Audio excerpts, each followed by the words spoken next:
Halo Epilogi, terima kasih sudah mengklik podcast horor ini.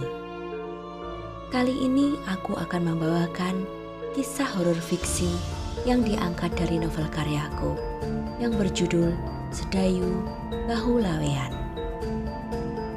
Saat ketiga orang lelaki yang dinikahinya tewas beruntun dalam kondisi yang mengenaskan, orang-orang mulai menyematkan sebutan perempuan bahu lawean pada diri Sedayu. Mereka percaya ada makhluk yang menguasai tubuh Sedayu dan akan membunuh siapa saja yang mencintainya. Mampukah Sedayu melawan kekuatan jahat yang menguasai raganya? Untuk mengetahui kelanjutannya, silakan siapkan posisi ternyamanmu dan selamat mendengarkan kisah horor persembahan dariku.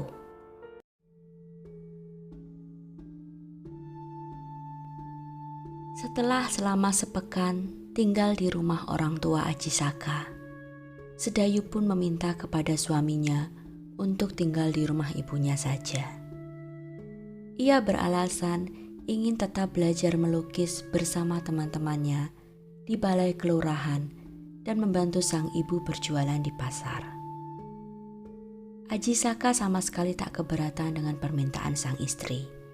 Toh, jarak rumah itu ke kantor pos tempatnya bekerja tak begitu jauh. Mereka pun akhirnya tinggal bersama Nyai Sumirah dan Said. 2 pekan berlalu, Nyai Sumirah merasa lega karena tak pernah lagi melihat keganjilan perilaku Sedayu. Putrinya terlihat begitu bahagia menjalani rumah tangganya. Aji Saka pun menunjukkan sikap sebagai seorang menantu yang baik. Biasanya sepulang dari bekerja, Aji Saka akan menjemput Sedayu di pasar. Mereka pulang dengan berboncengan sepeda motor. Nyai Sumirah akan pulang dengan menyewa sebuah dokar langganannya bersama dengan para baku lainnya yang tujuannya searah. Dugaan Nyai Sumirah tentang Sedayu yang sudah terhindar dari gangguan mistis itu ternyata meleset. Sedayu memang tak pernah lagi menunjukkan perilaku ganjil. Namun, di setiap malam, saat ia sedang bergumul dengan sang suami, sosok hitam yang merupakan perwujudan dari asap tipis yang keluar dari punggungnya itu selalu berada di pojok kamar, mengawasi mereka. Siang itu Sedayu kembali sibuk membantu sang ibu berjualan.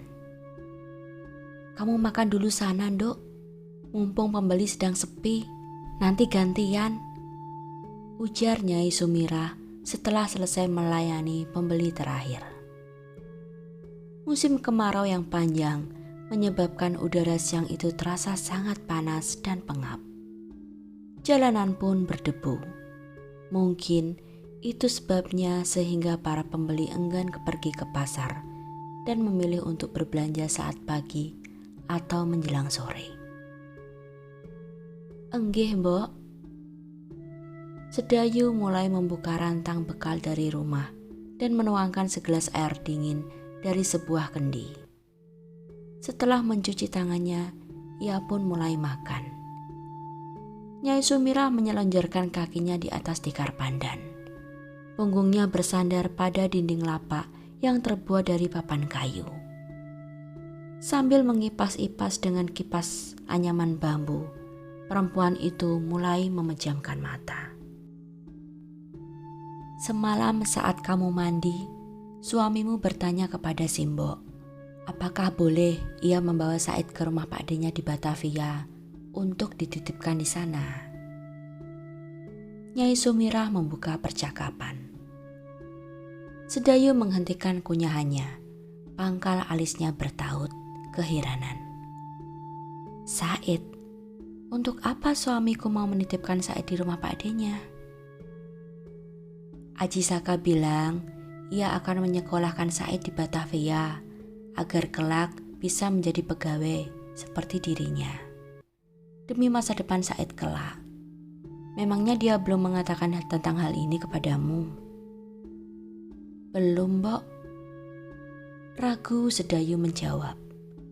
Ia mencoba mengingat apakah Aji Saka pernah menyinggung hal itu dengannya atau memang belum sama sekali. Masih dengan kelopak mata terpejam dan tangan menggerakkan kipas, Nyai Sumirah terus berbicara. Suamimu mengatakan bahwa ia akan menanggung segala kebutuhan dan biaya sekolah Said selama di Batavia. Lagi pula, Pak De Sumitro dan istrinya juga tidak mempunyai anak hingga usia mereka yang sudah sepuh. Mereka akan senang sekali kalau Said mau tinggal bersama mereka. Itu kata suamimu semalam. Bagaimana menurutmu? Sedayu berpikir sejenak sembari mengunyah makanannya pelan-pelan. Seandainya bapak mereka masih ada, mungkin beliau juga akan mengirim Said untuk bersekolah di Batavia. Beliau selalu mengidamkan anak-anaknya agar memperoleh pendidikan yang tinggi supaya bisa menjadi pegawai negeri dan mendapatkan pensiun di hari tua mereka. Tidak seperti bapakmu ini, Nduk, yang sudah tua dan sakit-sakitan hingga harus menghabiskan banyak biaya untuk berobat yang semestinya bisa digunakan untuk masa depan kalian. Kata-kata bapak sebelum lelaki itu meninggal seakan terngiang jelas di telinga Sedayu. Mungkin memang inilah saat yang terbaik untuk melepas Said menuntut ilmu. Aku setuju saja, Mbok. Sepertinya itu usul yang bagus, jawab Sedayu. Aku senang kau sependapat denganku, Nduk. Bagaimanapun juga, Said kan anak lelaki. Dia... Dayu! Dayu! Sekonyong-konyong terdengar teriakan Lek Sobirin, seorang kuli panggul yang tergopoh-gopoh menghampiri Sedayu dan ibunya. Ada apa, Lek? Kenapa Lek Birin memanggilku? Sedayu bertanya dengan kebingungan. Iya, Ren, ada apa? Timpal Nyai Sumirah. Mereka serentak berdiri dan memandangi lelaki berkulit legam yang bertelanjang dada itu. Lek Sobirin memandangi Sedayu dan ibunya berganti-ganti. Raut wajahnya terlihat panik, cemas, sekaligus ketakutan. Suamimu, Yu, suamimu, buruan pulang, teriak lelaki itu dengan napas memburu. Peluh berlarian di sekujur tubuhnya. Duh Gusti, kenapa dengan Kakang Aji Saka? Tanya Sedayu dengan panik. Iya, kenapa Rin? Nyai Sumirah ikut bertanya. Pokoknya kalian pulang saja, jawab Sobirin yang seperti enggan menjelaskan. Para bakul dan pembeli yang mendengar perkataan Sobirin juga ikut panik dan saling kasak-kusuk kebingungan. Sudah, sana kalian segera pulang, biar aku bantu tutup lapaknya. Mbok Deye menawarkan bantuan. Tanpa pikir panjang, Sedayu pun langsung berlari mencari Dokar untuk pulang. Disusul dengan Nyai Sumirah yang tergopoh-gopoh di belakangnya. Di dalam hati, Nyai Sumirah meratap. Cobaan apa lagi yang harus mereka alami? Perjalanan dari pasar menuju ke rumah serasa berabad-abad lamanya bagi Sedayu dan Nyai Sumirah. Dokar belum sepenuhnya berhenti saat Sedayu memutuskan untuk cepat-cepat turun. Kepanikan Sedayu kian menjadi-jadi saat melihat kerumunan warga di dalam rumah ibunya hingga ke halaman. Mereka saling berbisik-bisik dengan tatapan prihatin. Mana suamiku? Mana? Kang Aji Saka! Teriaknya seraya menghambur ke dalam rumah. Tatapan mata Sedayu bersirobok pada Said yang duduk di sebuah kursi di sudut ruang tamu dengan pandangan kosong. Nyai Sumirah menghampiri putranya dan mendekapnya dengan lembut. Sedayu merangsek ke dalam kamarnya yang sudah penuh dengan para tetangga. Mereka menepi untuk memberi jalan bagi Sedayu agar dapat mendekat ke ranjang tempat Ajisaka dibaringkan. Sesampainya di dekat ranjang, rasa terkejut yang luar biasa mengguncang Sedayu. Ia menekap mulutnya agar tak berteriak atau muntah. Sosok tubuh yang terbaring di atas ranjang itu tampak rusak dan koyak. Darah segar masih menetes, mulai dari kepala hingga ujung kaki. Sedayu hanya mengenali suaminya dari sisa-sisa seragam pegawai kantor pos yang masih menempel. Tubuh yang sudah menjadi mayat itu sungguh mengerikan dan sekaligus mengenaskan. Air mata Sedayu mengalir tumpah ruah tanpa terkendali. "Kakang, sampean kenapa, Kang?" ratapnya. Sedayu hendak memeluk jasad sang suami, namun beberapa warga menahannya. Tak kuat menahan perasaan yang terguncang, ia pun jatuh pingsan. Ada yang bilang ia diterkam harimau. Tapi mengapa harimau itu tidak memangsanya? Lagi pula, cakaran harimau bukan seperti itu. Luka-lukanya lebih dalam dan tak ada bekas gigitan taring. Sungguh peristiwa yang ganjil. Kejadiannya di tepi hutan. Sepeda motornya pun masih tergeletak di dekat tubuhnya. Bahdi yang menemukannya saat selesai ngarit mencari rumput untuk pakan sapi-sapinya. Nyai Sumirah mengangguk-angguk sambil mengusap air matanya saat mendengar penjelasan dari Pak Dewi Jil. Ia mengelus-elus lengan Sedayu yang mulai siuman. Gadis itu semula tampak linglung, namun seketika menangis keras, memanggil-manggil nama mendiang suaminya yang kini sedang diurus untuk segera dimakamkan. "Kakang, jangan tinggalkan aku, Kang." Tangis Sedayu menyayat hati.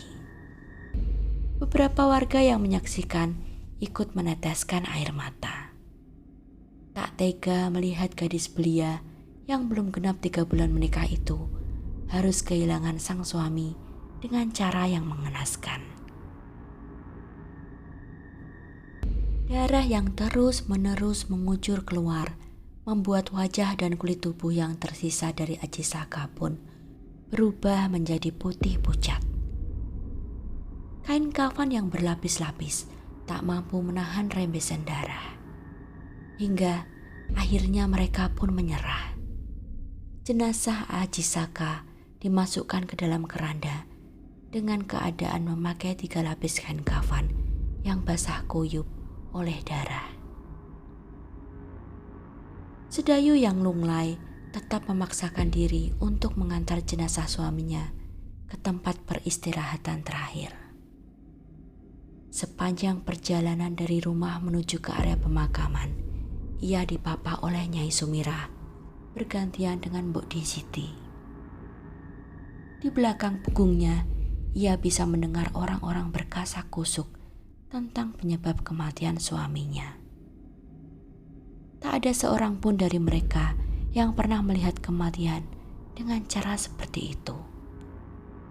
Hal itu menimbulkan ketakutan karena mereka tak bisa menerka apa yang menjadi penyebabnya. Tak ada satupun penjelasan yang masuk akal.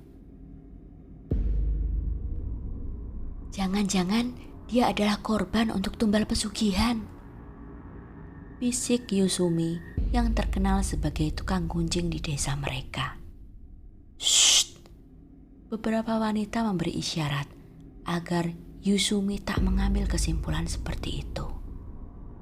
Apalagi bila hal itu sampai ke telinga Sedayu dan para kerabat mereka. Namun, diam-diam beberapa dari warga pun mengangguk-angguk, meyakini dugaan itu. Malam harinya, suasana desa sangat mencekam. Akibat kematian Ajisaka yang ganjil membuat warga menjadi sangat ketakutan dan bertanya-tanya, makhluk apa yang telah membunuh pemuda itu. Selepas maghrib tak ada lagi warga yang saling mengobrol dengan tetangga di teras rumah mereka. Pintu-pintu rumah terkunci rapat. Pemilik warung kopi memilih untuk menutup warungnya. 4 orang lelaki yang mendapat jatah ronda malam itu pun tampak ketakutan dan enggan berkeliling seperti biasanya. Kematian Ajisaka benar-benar membuat nyali mereka menciut. Sementara itu, di dalam kamarnya, berbaring Sedayu menghadap dinding dengan pakaian Ajisaka dalam dekapannya. Matanya membengkak merah setelah seharian menangis tanpa henti. Kerongkongannya terasa sakit untuk menelan. Ia menolak semua makanan yang disuapkan oleh sang ibu. Perutnya serasa bergejolak setiap kali ingatan akan jasad suaminya yang sudah rusak melintas kembali. Lewat tengah malam, ia pun berhasil tertidur. Di dalam mimpinya, ia merasa didatangi oleh sesosok seorang pemuda tampan. Pemuda yang sama seperti yang selalu menyambanginya sebelum ia bertemu dengan Ajisaka. Pemuda itu tersenyum mesra kepadanya dan menggenggam erat jemarinya seraya berbisik, "Kamu kembali menjadi milikku, Sedayu." Secara tiba-tiba, pemuda itu melangkah mundur, lalu perlahan-lahan tubuhnya memanjang, mulai dari pinggang ke bawah. Kedua kakinya menyatu dan meruncing. Tubuh itu terus memanjang hingga beberapa meter. Bukan itu saja, mata lelaki itu pun berubah berwarna kehijauan dan membulat sempurna. Disusul dengan munculnya 2 pasang taring dan geligi runcing pada mulutnya. Rambut lelaki itu memanjang. Dari mulutnya keluar lidah bercabang yang mengeluarkan suara desisan mirip ular. Kedua lengannya mengecil dan memanjang. Lalu kuku-kuku jarinya pun meruncing. Sosok pemuda tampan itu berubah menjadi makhluk setengah ular. Ia menghadang Ajisaka yang melintas dengan sepeda motornya. Makhluk itu menyabetkan ekornya hingga Ajisaka terjungkal. Ia melilit tubuh Ajisaka hingga meremukkan tulang-tulangnya. Setelah itu, dengan kuku-kukunya yang panjang, ia mencabik-cabik seluruh tubuh suami Sedayu itu. Sedayu yang menyaksikan kejadian itu pun menjerit histeris. Ia terbangun dalam keadaan tubuh bersimbah keringat dan gemetar hebat. Saat itulah Nyai Sumirah yang tergopoh-gopoh mendatangi sang putri. Akhirnya menyadari kekuatan jahat belum benar-benar meninggalkan Sedayu. Tatapan mata kosong dari Sedayu menyambut Nyai Sumirah saat dokar yang ditumpanginya berhenti di halaman depan rumah. Tanpa dikomando, ketiga orang baku lainnya saling berpandangan penuh arti tanpa berkata apa-apa. Mereka paham akan kesedihan wanita itu. "Aku turun dulu ya, sampean semua ndak mampir dulu." Sekedar basa-basi, Nyai Sumirah menawari. "Ndak yu, matur nuwun," jawab mereka hampir serentak. Nyai Sumirah tersenyum dan mengangguk, lalu turun dari dokar. Kusir menghela kudanya dan meninggalkan halaman itu. "Ayo masuk, Nduk. Sudah makan?" Pertanyaan Nyai Sumirah hanya dijawab dengan anggukan pelan oleh Sedayu, seperti biasanya. Gadis itu selalu duduk di teras, menunggu kedatangan sang ibu sepulang berjualan dari pasar. Nyai Sumirah mengulurkan tangan. Sedayu menyambutnya dan menuruti saat sang ibu menuntunnya ke dapur. Sudah beberapa pekan, Sedayu menjadi muram dan pendiam semenjak kematian Aji Saka. Nyai Sumirah bisa memahami hal itu. Siapa pula perempuan yang tak bersedih hati ditinggal pergi sang suami untuk selama-lamanya saat masih menikmati masa pengantin baru? Apalagi dengan cara kematian yang menyeramkan seperti itu. Semenjak itu pula, Sedayu tak mau lagi belajar melukis di balai kelurahan atau membantu ibunya berjualan. Ia selalu berdiam diri di rumah, tak ingin bertemu dengan siapapun dan tak mau bicara lagi, kecuali kepada Said dan ibu mereka. Sedayu juga merasa trauma bila mendengar suara sepeda motor yang lewat. Apalagi bila itu adalah suara sepeda motor milik kantor pos yang pernah dikendarai oleh suaminya. Seketika ia akan menangis terisak dan menutup kedua telinganya.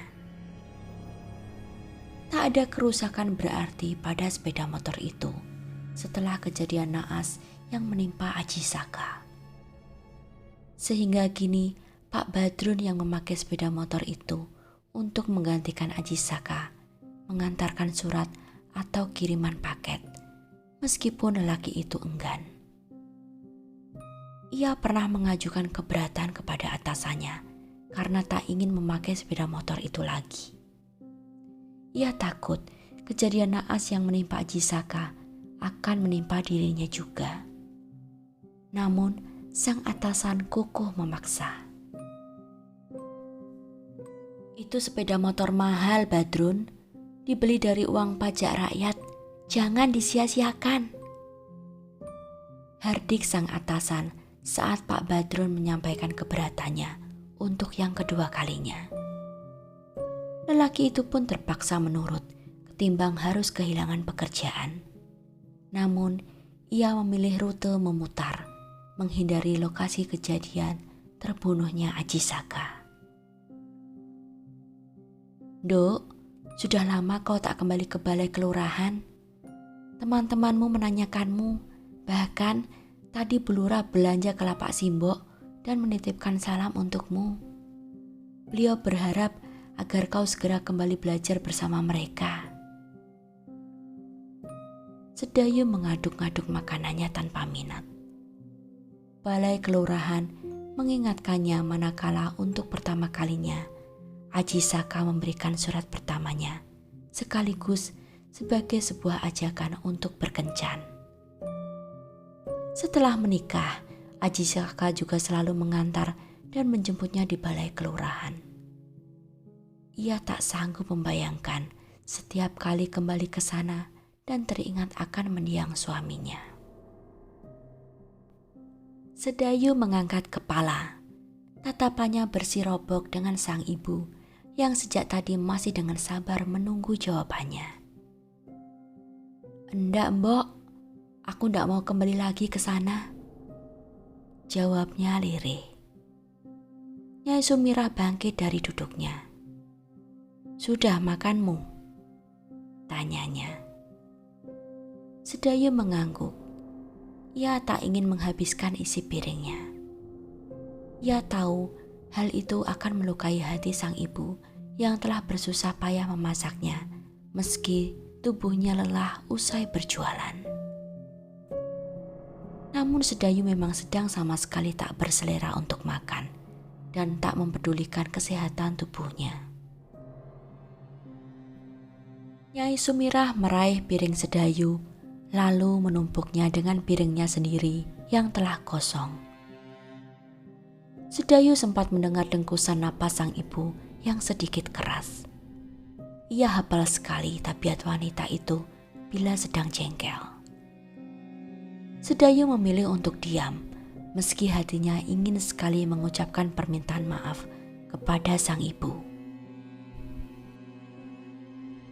Sekarang kita hanya berdua tinggal di rumah ini, Nduk. Simbok ndak mau kamu sendirian saja di rumah saat Simbok berjualan atau memasak di tempat hajatan.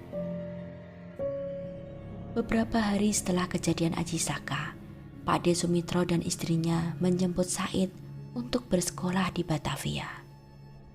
Nyai Sumirah khawatir bila Sedayu berada sendirian di rumah, terutama setelah peristiwa malang yang menimpanya. Ia tak ingin sang putri melakukan hal-hal yang tidak diinginkannya. Sudah 3 kali Bu Woro mendatangi Simbok. Beliau menanyakan keadaanmu dan menawarimu untuk bekerja di rumah makan milik beliau. Simbok rasa itu kesempatan bagus. Simbok paham betul Bu Woro. Beliau orang yang sangat baik.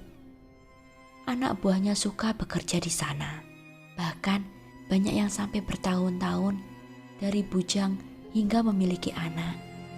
Selain itu, beliau juga salah seorang pelanggan Simbok yang setia dan selalu berbelanja dalam jumlah yang banyak setiap harinya. Kamu mau ya, Nduk, bekerja di sana? Nyai Sumirah membujuknya halus. Sedayu berpikir sejenak.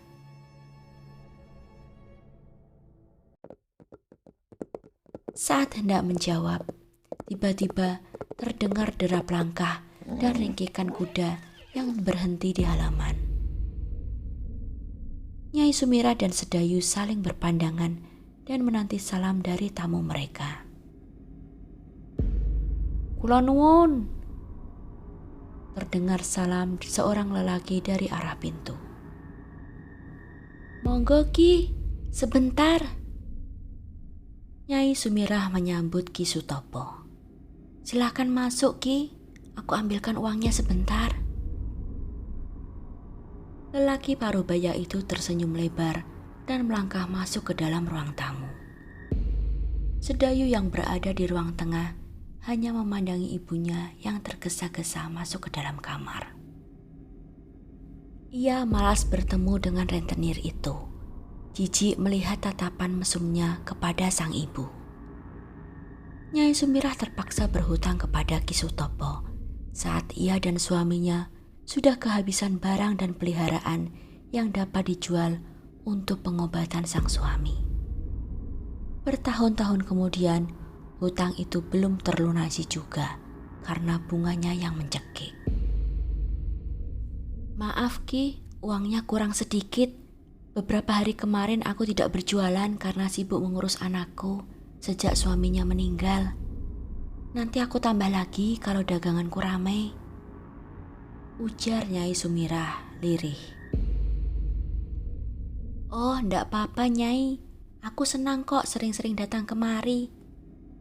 Jawab Ki Sutopo dengan nada mesum dan diakhiri dengan tawanya. Sedayu yang menguping percakapan itu tanpa sadar memutar matanya. Ia risih mendengar lelaki itu merayu ibunya.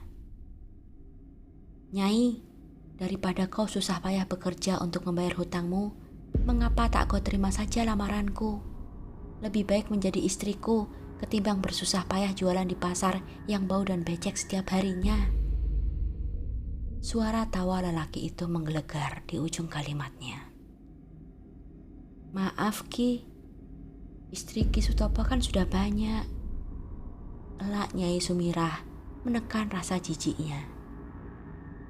Aku bisa saja menceraikan mereka semua kalau kamu mau kawin denganku. Ujarnya lugas. Lelaki itu menghembuskan napas. Ia bergairah memandangi tubuh Nyai Sumirah dari balik asap rokoknya yang meliuk-liuk. Maaf Ki, aku ndak bisa. Suara Nyai Sumirah semakin pelan. Ki Sutopo bangkit. Kurang apa aku ini Nyai? Aku sudah mengejarmu sejak kau masih perawan. Namun kau selalu saja menolakku meski sekarang kau sudah menjadi janda. Maaf Ki. Lelaki itu mendekat. Nyai Sumirah melangkah mundur dengan gemetar. Apa kamu mau diruda paksa dulu? Heh? Tiba-tiba saja lelaki itu menubruk dan merangkul tubuh Nyai Sumirah yang ringkih.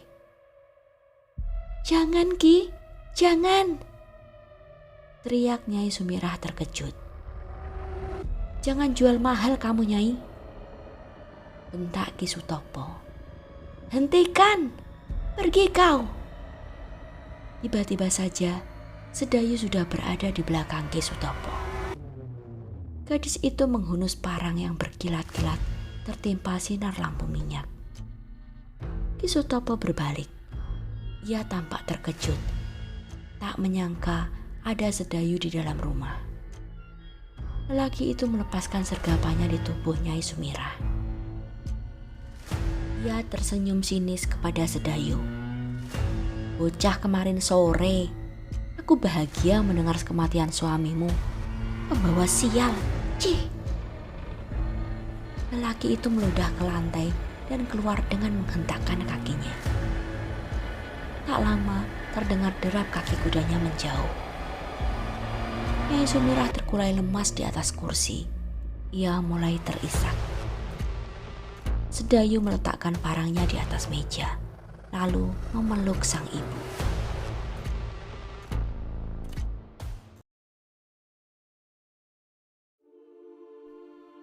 Demikianlah akhir part ketiga dari kisah horor yang berjudul Sedayu Bahu Lawean. Apakah kalian suka kisahnya? Silakan tinggalkan komen, berikan like, share, dan subscribe channel ini, serta nyalakan loncengnya agar kalian mendapatkan notifikasi setiap kali aku mengupload part berikutnya. Terima kasih.